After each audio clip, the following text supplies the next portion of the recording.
And guess what that average was on the first week that they released it?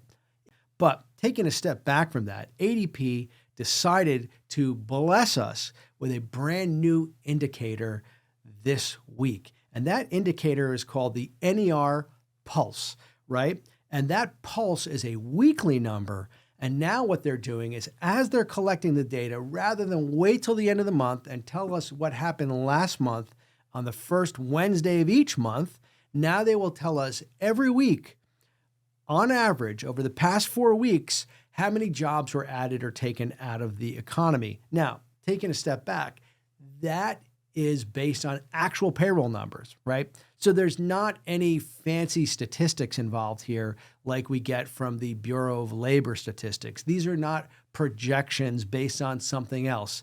These are actual numbers that come from ADP's clients, right? So they know from actual employment records, right? I really remind you of that because that's how important this number is. And so they take the amount of job separations that happened last week or job gains, and they take the last 4 weeks and they take an average, right? And guess what that average was on the first week that they released it?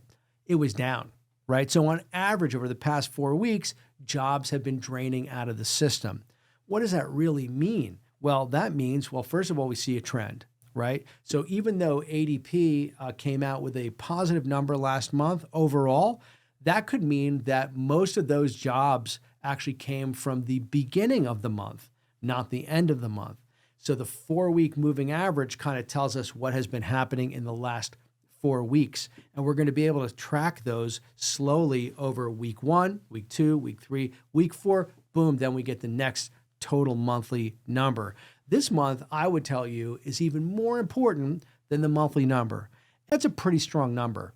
And that gives us a good idea of where the labor market is heading, what the trend is like. And in this kind of situation, labor numbers could be choppy week over week and certainly month over month. But following a smooth 4-week trend, we get a really good understanding of what might be happening out there. That is a real-time pulse right there. And by the way, my friends, that is negative, okay? And that is really important to remember that.